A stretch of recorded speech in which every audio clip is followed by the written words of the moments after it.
कमालपुर नाम का एक गांव था। गांव के आखिरी छोर पर रामलाल एक टूटे फूटे घर में रहता था। रामलाल के परिवार में उनकी पत्नी आशा और उनका छोटा बेटा बबलू था। रामलाल के घर में गर्मियों में रहना किसी सजा से कम नहीं था। टूटी फूटी छत, तपती दीवारें और पानी की कमी, हर साल गर्मियों में यह तकलीफ और बढ़ जाती थी। एक दिन सुबह आशा रामलाल से कहती है, सुनिए जी, बबलू के पापा, अब इस घर में रहना दिन भर दिन और कठिन होता जा रहा है। ये छत भी टूट गई है, बहुत गर्मी लगती है, आप कुछ करिए ना।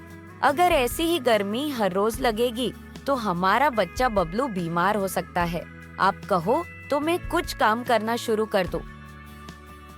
हाँ, मैं कुछ करता हूँ।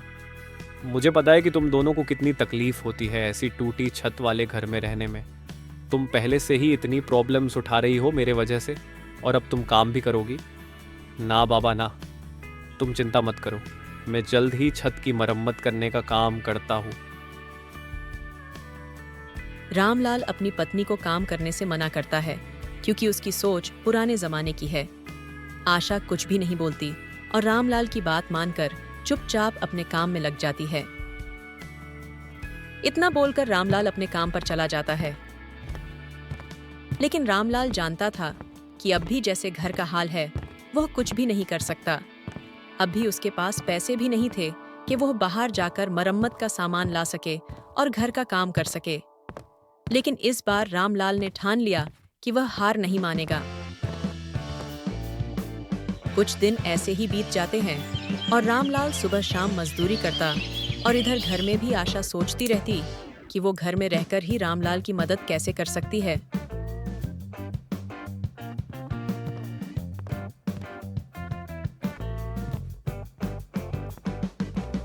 कुछ दिन और बीत गए और रामलाल ने मजदूरी के साथ साथ अपने घर की मरम्मत शुरू कर दी।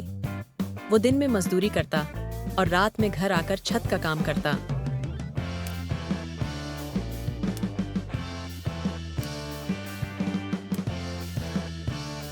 उसने छत पर गीली मिट्टी और बांस की मोटी परत चढ़ाई, जिससे घर के अंदर ठंडक बनी रहे। आशा ने रामलाल को एक सुझाव दिया। क्यों ना हम अपने घर के चारों ओर पौधे लगाए, जिससे आसपास की हवा भी ठंडी रहे और बाकी की जगह में हम सब्जियों की खेती करते हैं ताकि हमें ताजी सब्जियां मिल सके। रामलाल को आशा का सुझाव अच्छा लगा और दोनों ने मिलकर अपने घर के चारों ओर पौधे लगाए, जिससे आसपास की हवा भी ठंडी हो गई। आशा को पेड़ पौधे लगाना और उसको पानी देना बहुत पसंद था, तो वह पूरा दिन घर के बाहर पेड़ पौधे का ध्यान रखती। कुछ दिन बीत जाते हैं। एक दिन सुबह जब उसने देखा कि उसके घर के आसपास ठंडक बनी रहती है, तो उसने एक और कदम उठाया। अपने घर के बाहर एक आम का पेड़ लगाया और देखते ही देखते पौधे बड़े हो जाते हैं, जिसमें खूब सारी हरी सब्जियां और टमाटर, आलू गोभी सब उग जाती है। आशा हर रोज सुबह, दोपहर और शाम को अपने आंगन में से हरी और ताजी सब्जियां तोड़ लाती और अलग अलग पकवान बनाती।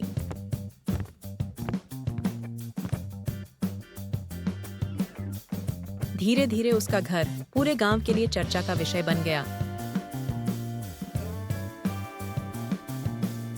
गांव में भीषण गर्मी पड़ रही थी। अमीरों के कूलर भी गर्म हवा फेंक रहे थे, लेकिन रामलाल का घर ठंडा था।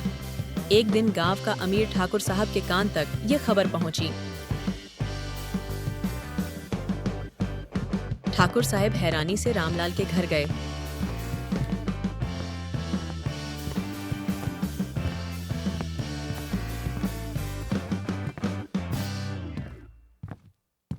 और घर में जाकर उनको एक ठंडी हवा महसूस होती है और वो खुद से बोलते हैं, अरे वाह, कितनी अच्छी ठंडी हवा चल रही है यहाँ पर तो।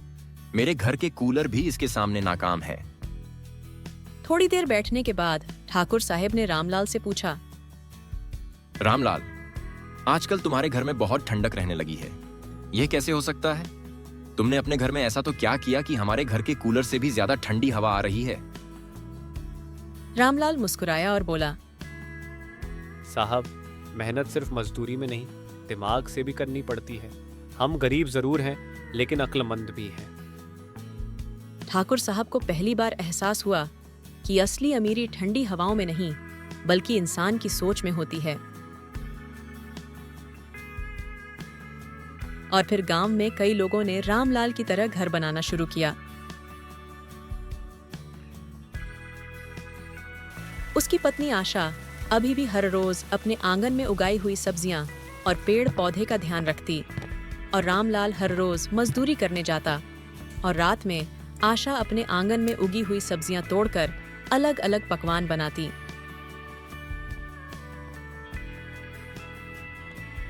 थोड़े दिनों में बारिश शुरू हो जाती है। बारिश की मौसम में तो और भी अच्छी और ताजी सब्जियां आती है।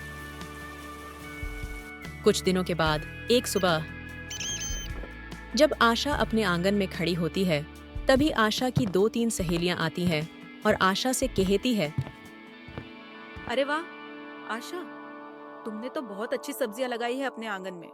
हाँ आशा, तुम यह सब्जियां बाजार में बेचना शुरू कर दो, अच्छा दाम मिलेगा तुम्हें।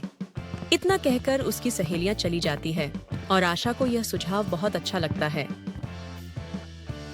जब शाम को रामलाल अपने काम से घर आता है, तब आशा अपने पति से कहती है, सुनिए जी बबलू के पापा, आजकल बारिश के मौसम की वजह से हमारे आंगन में बहुत अच्छी और ताजी सब्जियां उग रही है, तो क्यों ना मैं बाजार जाकर इन सब्जियों को बेचना शुरू कर दूं।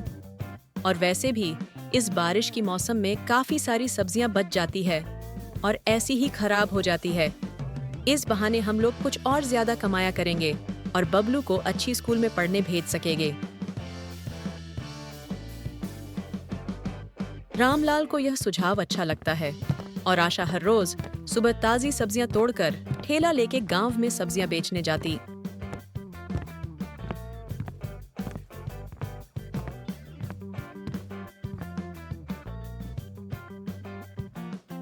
आशा की सब्जियां इतनी अच्छी और ताजी होती है कि थोड़ी ही देर में सारी सब्जियां बिक जाती है।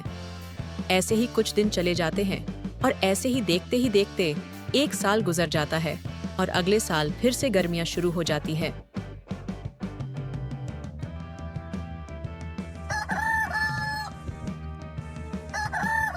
एक दिन जब सुबह सुबह वो अपने पौधों को पानी दे रही थी, तब उसने देखा कि उसने जो आम का पेड़ बोया था, उसमें छोटे छोटे आम आने लगे थे। ये कोई साधारण आम का पेड़ नहीं था, ये उसकी दादी के जमाने का खास कलमी आम था, जिसके फल बड़े, रस भरे और बेहद मीठे होते थे। कुछ दिनों में जब इस पेड़ में आम लगने लगे, तो उनकी मिठास पूरे गांव में चर्चा का विषय बन गई। आशा भी हर रोज ताजी सब्जियों के साथ ताजे और रसीले आम भी बेचने के लिए ले जाती, और आम भी सब्जियों की तरह जल्दी से बिक जाते।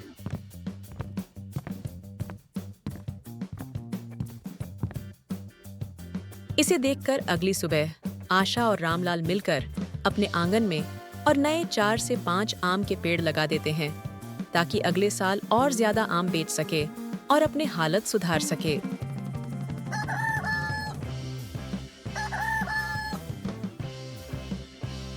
कुछ दिनों के बाद एक दिन जब आशा सब्जी बेचकर घर आ रही होती है, तब आशा को विचार आता है, अगर ये आम इतने खास हैं, तो क्यों न इनसे कुछ बनाया जाए। वो सोच रही होती है कि इसका क्या खास बनाया जाए। तब वो गांव में एक बर्फ के गोला वाले को देखती है। वहाँ पर काफी सारी भीड़ होती है, लेकिन कुछ लोग वहाँ पर बर्फ का गोला खा रहे थे और बातें कर रहे थे। अरे ये तो ठीक है, इतना खास नहीं है। अगर ताजे फलों का मिल्क शेक मिल जाए तो मजा ही आ जाए इतनी गर्मी में। उन लोगों की बातें सुनकर आशा को आइडिया आता है।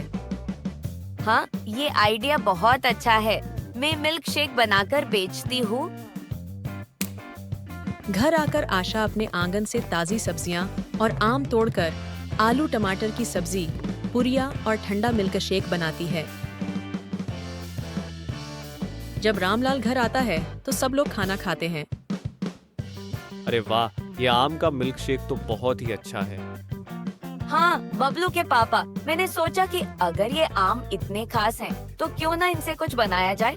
मुझे एक तरकीब सूझी है, क्यों ना हम इसका ठंडा मिल्क शेक बनाकर बेचे। बात तो सही है, एक काम करते हैं, सुबह तुम मिल्क शेक बना देना और मैं इसको बेचने जाया करूंगा।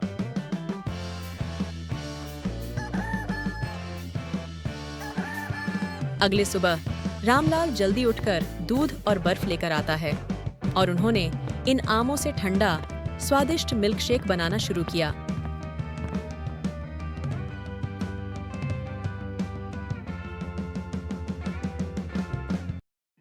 गांव में उन्होंने एक ठेला लगाया और उन तीनों ने मिल्क शेक बनाकर बेचना शुरू किया।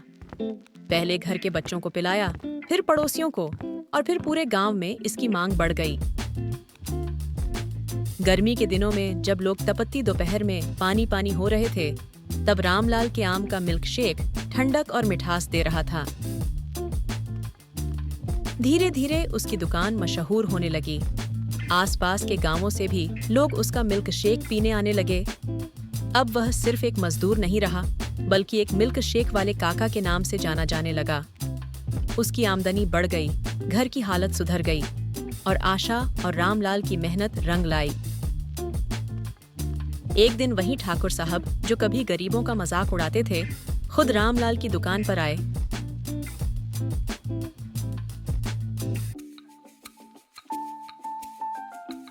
रामलाल, एक ठंडा आम मिल्क शेक देना। सुना है तुम्हारे आम गांव में सबसे मीठे हैं। साहब, आम की मिठास मिट्टी और मेहनत से आती है। हमने अपने हालात बदले हैं, इसलिए हमारे आम भी खास हैं। ठाकुर साहब ने मिल्क शेक का पहला घूंट लिया और आंखें बंद कर लीं। ये सच में गांव का सबसे मीठा स्वाद था।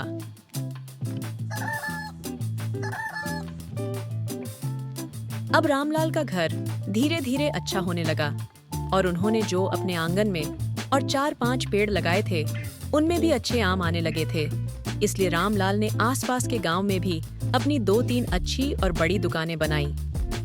अब रामलाल, आशा और बबलू खुशहाल जिंदगी जी रहे थे। ऐसे ही हिंदी कहानियां सुनने के लिए हमारी चैनल को सब्सक्राइब करें और वीडियो को लाइक करें।